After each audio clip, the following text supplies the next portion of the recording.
To access the air filter, first open the hood. Use the hood prop rod to support the hood. The air filter is located here. Remove the two fasteners securing the housing. Lift the housing and free the tabs from their catch. Remove the old filter from the housing. Insert your new filter into the housing. Make sure the tabs are secure in their catch.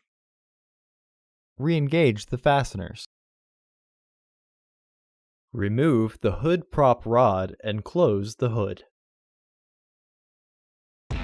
Order your parts today at filterheads.com. Also, please like our video and subscribe to our channel so you won't miss any new content.